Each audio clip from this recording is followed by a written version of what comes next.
¿Por qué buscáis entre los muertos al que es la vida, al que da la vida? Dios no es un Dios de muertos, es un Dios de vivos, porque Él es la vida y la da a aquel que Dios tiene misericordia. Este es algo sencillo de decir, pero es muy profundo, porque es el sentimiento de Dios mismo plasmado en su palabra. Es el sentir del corazón de Dios que está plasmado en su palabra. Estas mujeres caminaron mucho tiempo con Jesús. Los discípulos 3 años y medio, y uno de ellos estaba destinado para ser un traidor. No porque el Señor se equivocó en escoger a Judas. El Señor hace todo perfecto. Pero Dios, como es omnisciente, conocía el corazón de Judas desde antes de la fundación del mundo y sabía que ese corazón no lo iba a amar, como muchos que están escuchando este mensaje. El corazón solamente lo conoce Dios y el corazón solamente lo transforma a Dios. Por eso es muy importante acercarnos a la palabra de Dios y pedirle con humildad que nos revele las enseñanzas hermosas que tiene su bendita palabra. Y es a través de la obra de Dios, el Espíritu Santo, que nos da el conocimiento, el discernimiento para poder entonces tener la palabra en mi mente y en mi corazón, y que ahí quede grabada, porque esa es la promesa de Dios para la iglesia. ¿Por qué buscáis entre los muertos al que vive? Dicen, hermanos, que la peor experiencia es perder a un hijo. Los que han tenido esta experiencia dicen que es el peor dolor que puede experimentar un ser humano. Dicen las mujeres que es el parto, pero después lo comparan el dolor de parto con un dolor de muelas, porque dice, ay, me está doliendo la muela como si estuviera pariendo. Dice, bueno, por fin es el más fuerte el otro. Pero lo cierto es que perder un hijo, los que lo han perdido, es algo muy duro, muy fuerte. Y me platicaban la historia de una mujer que tuvo la experiencia de mandar a su hijo pues a la fuerza a la guerra, y desgraciadamente pues estando ahí en su casa y su hijo en la guerra, esto sucedió en la guerra del Golfo Pérsico, le hablaron por teléfono para decirle, tenemos malas noticias de su hijo, pero su hijo se llamaba Clayton Carpenter, ese soldado, pisó una mina y terminó con la vida de su hijo. Ya pueden imaginarse que la mamá de alguna manera pues sabía que corría el riesgo de que su hijo no regresara a su casa, pero cuando recibe la noticia, la reacción inmediata fue que se enojó. Y yo conozco personas que lamentablemente han perdido un hijo y tienen un enojo hacia el interior y un enojo hacia la vida y un enojo hacia Dios. Esta mamá no fue la excepción. Trataron de consolarla, pero fue inútil. Su pérdida fue demasiado grande porque sabía que no volvería a ver a su hijo. Pudo imaginarse 1000 cosas, que el hijo estalló por completo, que desapareció todo el cuerpo de su hijo de una mina, de la explosión de una mina. Pero 3 días después recibe otra llamada telefónica y dice la llamada telefónica, mamá, soy Clayton. La mamá en ese momento lloró, saltó de alegría. No había felicidad más grande que saber que la voz que estaba escuchando era de su hijo y que no había muerto, que había la esperanza de volverlo a ver, que su hijo realmente estaba vivo. Pues nos podemos imaginar la escena de dolor y de tristeza cuando la mamá está llorando por la pérdida. Pero después esas lágrimas se vuelven de alegría y de gozo, de felicidad. Y creo que a todos nos ha pasado. Cuando estamos esperando una buena noticia, bueno, pues se nos llenan los ojos de lágrimas, como una buena noticia que usted haya recibido, que no la esperaba, pero de repente llega la buena noticia, que su hijo salió bien de la operación, pues hay un llanto de alegría.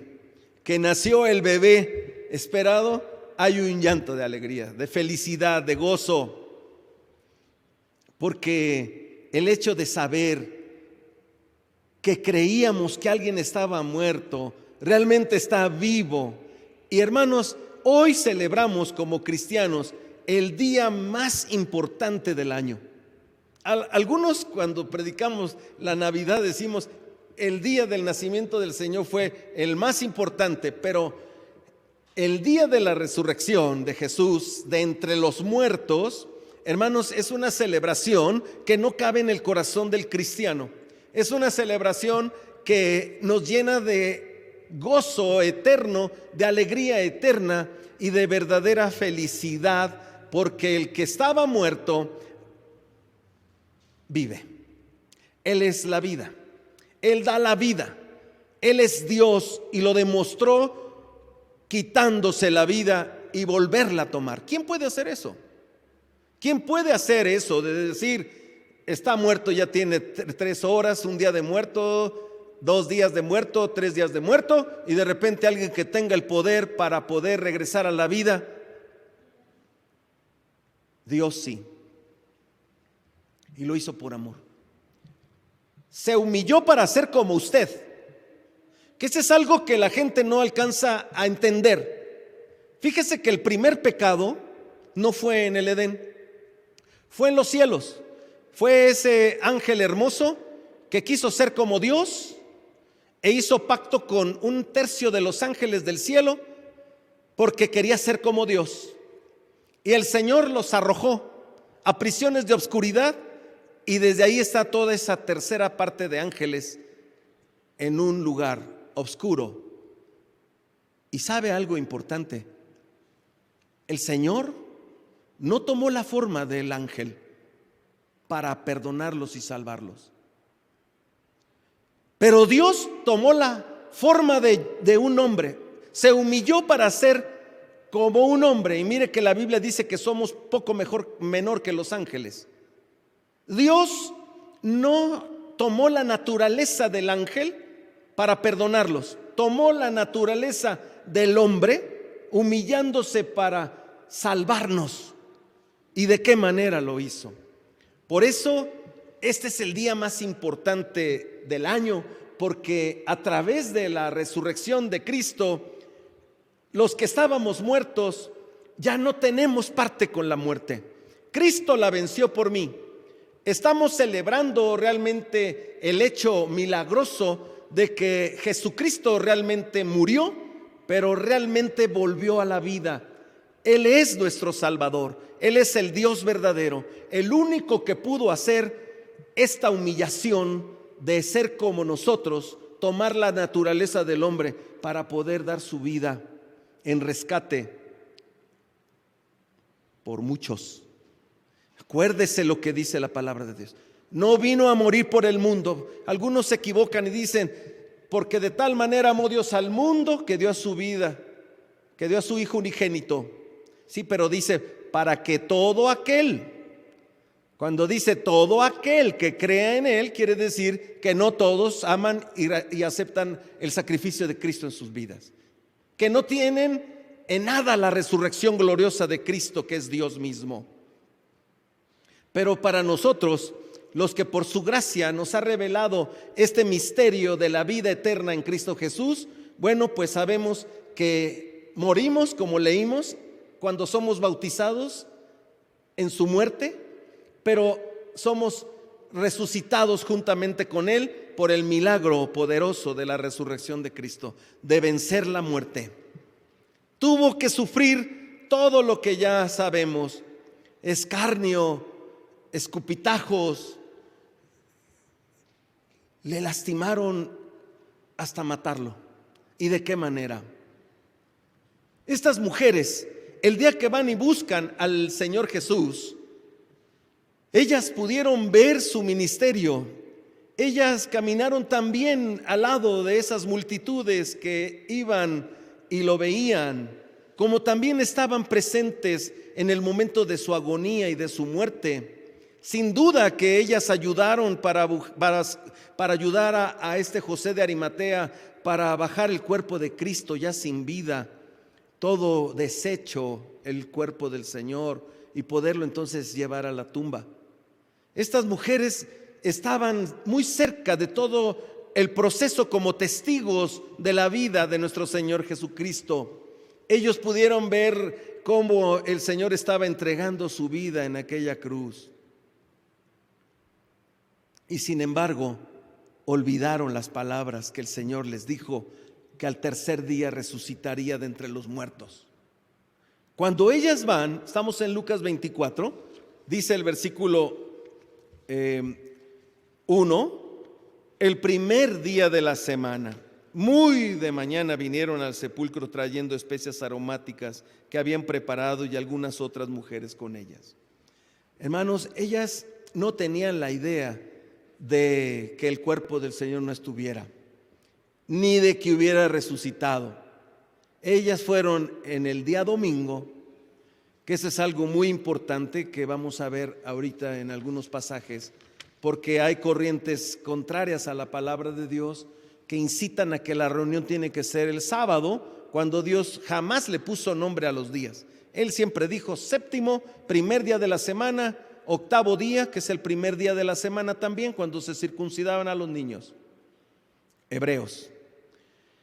Y vamos a esas partes de la Escritura porque vale la pena. Vamos a buscar Hechos 27. Hechos 27, dice la palabra de Dios.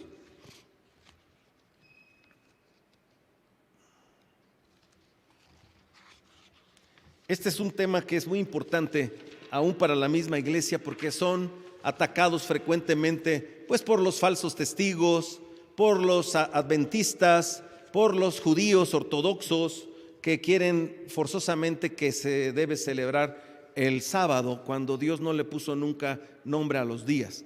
En Hechos 27 dice la palabra de Dios: el primer día de la semana, reunidos los discípulos para partir el pan, Pablo les enseñaba habiendo de salir al día siguiente, y alargó el discurso hasta la medianoche. Este era el nacimiento de la iglesia de Cristo. Hubo un rompimiento de paradigmas del antiguo pacto. Todos los moldes y sacrificios quedaron atrás, porque todas las cosas fueron hechas nuevas en Cristo Jesús. Hemos podido ver cómo en el Antiguo Testamento pues no se menciona la iglesia, en el Nuevo Testamento sí. En el Antiguo Testamento no hay diáconos, en el Nuevo Testamento sí hay diáconos. Y así podemos ver la diferencia del rompimiento de esos moldes que había en el antiguo pacto, como el sacrificio de animales. En el Nuevo Testamento ya no es necesario hacer sacrificio de animales. En el Antiguo Testamento se celebraba el séptimo día, en el Nuevo Testamento se celebra el primer día de la semana, que fue cuando resucitó Cristo. Aquí dice claramente que ese primer día de la semana estaban reunidos los discípulos para partir el pan. Ahora acompáñenme a 1 Corintios 16:2. En 1 Corintios 16:2 encontramos también esta parte que es importante, que la tengan presente, que la tengan anotada, para que cuando vengan estos grupos que son doctrinas de hombres, ustedes le puedan decir: mira lo que dice la palabra de Dios. La iglesia, los redimidos se empezaron a reunir el primer día de la semana. Eso es lo que enseña el nuevo pacto. 1 Corintios 16:2 dice: cada primer día de la semana, cada uno de vosotros ponga aparte algo, según haya prosperado, guardándolo, que eran las ofrendas que se recogían cada primer día de la semana. ¿Qué día es? Bueno, pues en el calendario gregoriano, pero eso es hasta que los romanos lo inventan, es domingo. Por eso nos reunimos en domingo y no estamos copiando a nadie, sino lo que la Biblia nos enseña. Y ahora quiero que me acompañen a Apocalipsis 1:10. Apocalipsis 1:10 dice la palabra de Dios así.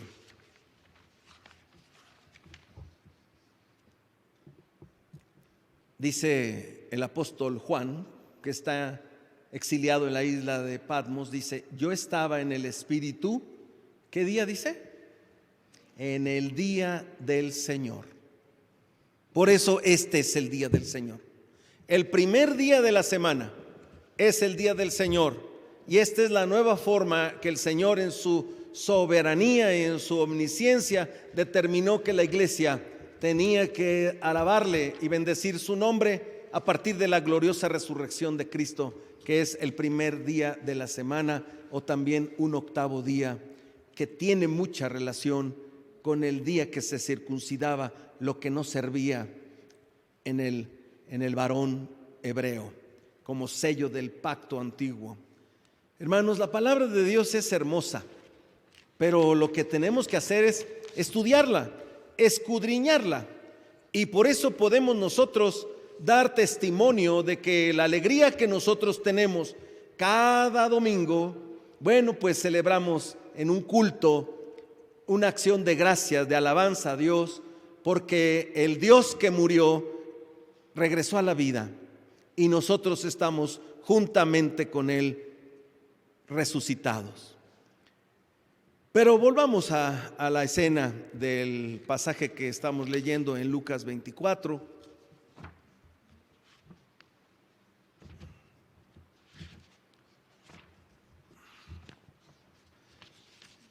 Dice el versículo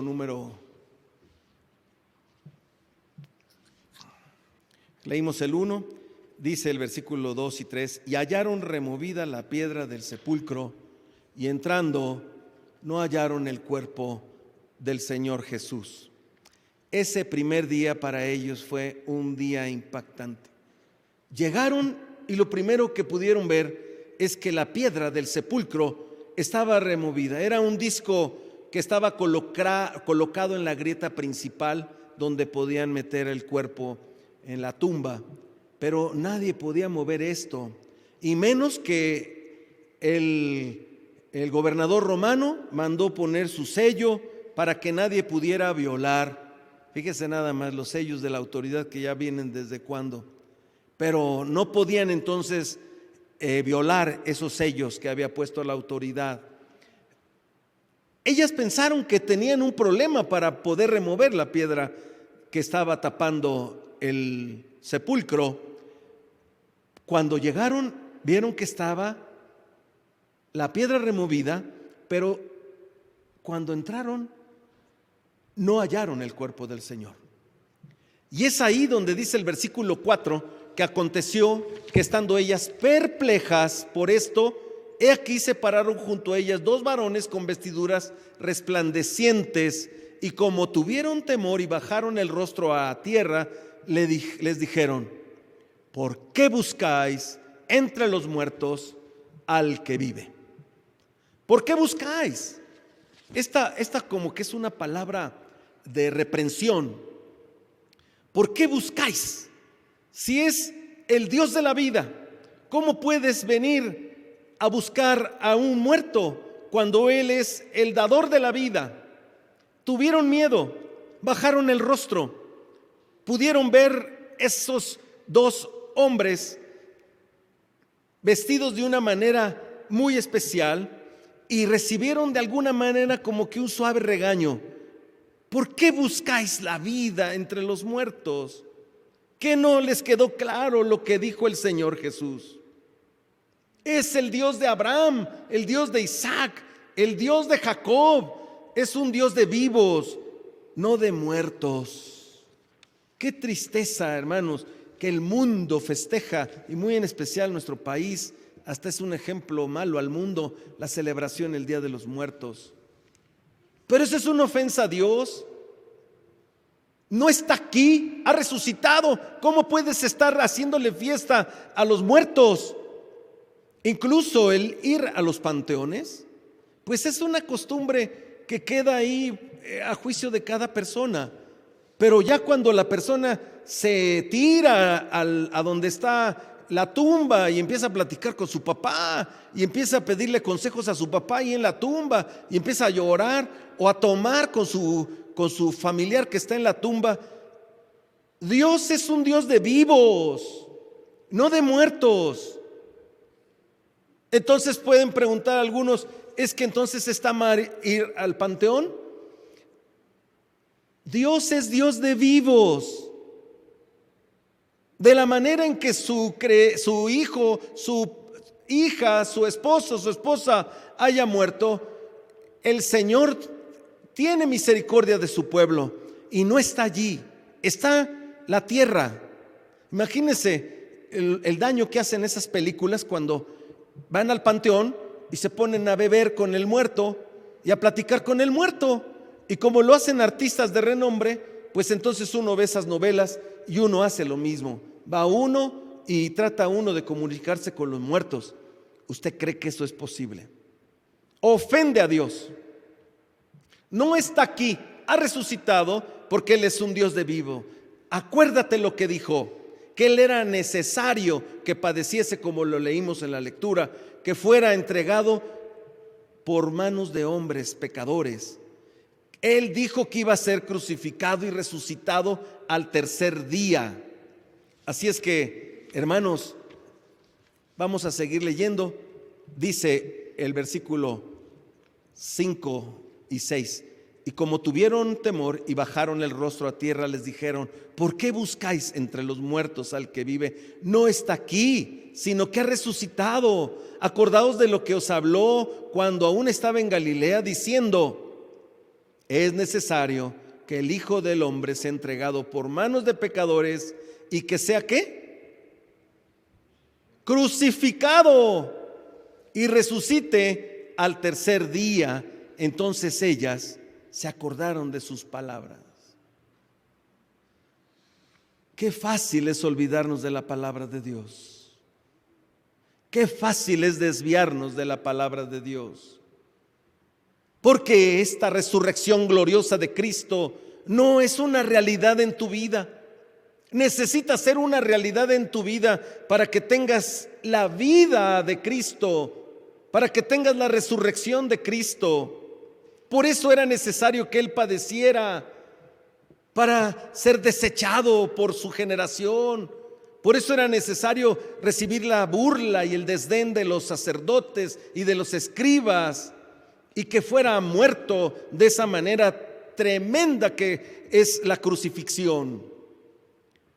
Hermanos, el pueblo de Dios tiene una vasta gama de testimonios del poder de Dios. Sus mismos discípulos pudieron ver lo que el Señor hizo antes de morir, como fue cuando hemos predicado de la transfiguración, cuando hablaba con Moisés y Elías, que Moisés había muerto 1000 años atrás y Elías había sido llevado vivo al cielo. Grandes manifestaciones que el Señor dio testimonio, como fue todos los milagros que Él hizo, como haber echado demonios, como haber sanado lo que Él quería sanar y poder consumar su obra de salvación, que es con esa gloriosa resurrección. Hermanos, aquí los ángeles lo único que hacen es que entiendan que fue muy fácil olvidar las palabras que mismo Jesús les dijo. Versículo 9: y volviendo del sepulcro dieron nuevas de todas estas cosas a los 11 y a todos los demás. Eran María Magdalena y Juana y María madre de Jacobo y las demás con ellas, quienes dijeron estas cosas a los apóstoles. Mas a ellos les parecían locura las palabras de ellas y no las creían. El ejemplo que puse al principio de esta mamá que recibe la llamada para decirle que su hijo murió en la guerra, y a los 3 días recibe la llamada de su hijo diciéndole: mamá, soy Clayton, estoy vivo. Esa alegría desbordante de esa mamá que supo que su hijo no estaba muerto Esa alegría desbordante es la que estuvo en las mujeres esa mañana, que salieron a correr a decirles lo que habían visto y lo que habían presenciado a los discípulos. ¿Y saben qué pasó? No creyeron. Esto es lo mismo que sucede hoy. El cristiano tiene esa seguridad y esa alegría de saber que somos salvos, que hemos sido resucitados con Cristo, y tenemos la obligación de írselo a decir a mi amiga y a mi amigo y al vecino y a los del grupo de chat, aunque nadie te reciba bien lo que tú les estás tratando de decir. Te humillan en algunas ocasiones, te desprecian, te persiguen, te juzgan como religioso, como aleluya. Dice, ya te vas con los aleluyas, ya te vas con los hermanitos. Somos hermanos de Cristo, qué gran bendición. Y aleluya quiere decir gloria a Dios. Ya te vas con los que dan gloria a Dios, pues aleluya, gracias a Dios que nos digan aleluyos. Pero la gente se sigue burlando del Salvador, se sigue burlando del Creador, se sigue burlando del que dio su vida y de qué manera la dio por nosotros. Hermanos, necesitamos el poder de Dios a través de su palabra. El Señor dijo que era necesario padecer todo lo que padeció y que fuera crucificado. Esas fueron las predicciones de su pasión dichas por el día, por mismo Señor Jesucristo, que sería matado de una manera tremenda. Hermanos, cuando oímos la palabra crucificar, a veces la hacemos nuestra. No, si oye, me van a crucificar. No alcanzamos ni a entender lo que fue ese verdadero sacrificio de Cristo, soportar todas las horas de agonía para poder ser clavado de una manera despiadada, y que el Señor ahí estuviera por horas colgado, semidesnudo, siendo la vergüenza de toda la gente, aún de los que le seguían. Y por eso meditábamos en los milagros que hubo en ese momento de la muerte del Señor. Dice aquí el versículo 11 que fue entonces hasta que se acordaron de eso. Cuando ellas se acordaron de sus palabras, versículo 8. Y es necesario estar escuchando esta historia de la resurrección gloriosa de Cristo. Cuando usted le platica esta historia a las personas, esta historia se les queda grabada el resto de su vida. Y volverla a escuchar es un canto de alegría y de gozo, porque nos acordamos de las palabras del Señor Jesús, cuando Él mismo predijo la manera en que sería tratado, humillado, vejado y crucificado. Pero también predijo que al tercer día se levantaría de entre los muertos. Y por eso para el cristiano no hay otra fiesta más grande que venir el primer día de la semana para alabar a Dios desde temprana hora, siendo puntuales. Hermanos, el Señor nos habla fuertemente. Cambia tu manera de vida, hermano, por favor. Cambia tu manera de ser. Reacciona ante el llamado del Señor. El Señor está hablándole fuerte al mundo y el mundo está sordo, incluso los cristianos. No sé cuántos se quedaron dormidos. No sé cuántos despreciaron la escuela dominical, pero eso ha sido el tenor de la vida de muchos cristianos.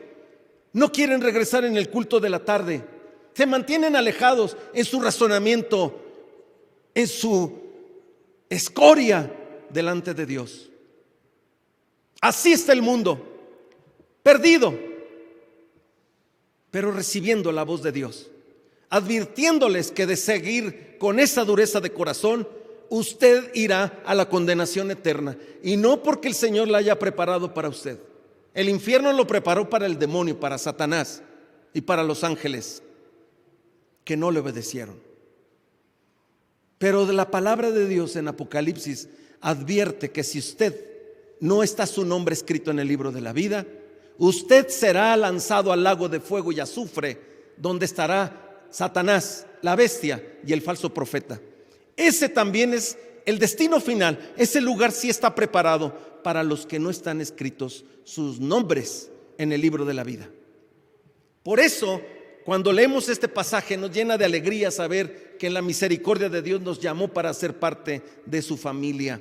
Versículo 12, pero levantándose Pedro, levántate por favor, levántate y cambia tu manera equivocada de ser con el Señor. Levántate después de esta pandemia, si es que salimos con bien. Levántate y cambia tu manera equivocada de ser. Levántate por favor y cambia tu manera equivocada de ser. Pedro se levantó y corrió al sepulcro, y cuando vio los lienzos se fue a casa maravillándose de lo que había sucedido. Se levantó y corrió. Y hermanos, yo te pido en el nombre del Señor que allí en tu lugar le pidas perdón al Señor por llevar una vida cristiana de vergüenza delante del Creador, por llevar una vida cristiana a medias como a ti se te antoja vivir. Los que no son del pueblo de Dios van a seguir igual, pero el Señor está hablándoles, como le está hablando a la iglesia que vive una vida equivocada. Y bendito sea Dios por este tiempo de pandemia. Bendito sea Dios, porque si llega a tu casa o llega a la casa de los cristianos como está llegando, tomó la vida de un pastor en Cuba, llegó a la iglesia en Cancún, está en Estados Unidos y nos avisaban hace 2 días que un pastor reconocido allá también murió. Acaba de morir el dueño del Banco Santander y, como dice su hija, murió solo. Somos multimillonarios, pero mi padre murió solo. Iglesia de Cristo, levántate, porque el Señor Jesucristo regresa por segunda vez. Levántate y corre en pos de Cristo, y ya no des un paso atrás ni un paso al lado. ¿No te maravillas de la obra que hizo Cristo? Pues si estás maravillado, levántate y corre y vive la vida que Cristo diseñó para su iglesia. Que Dios te bendiga.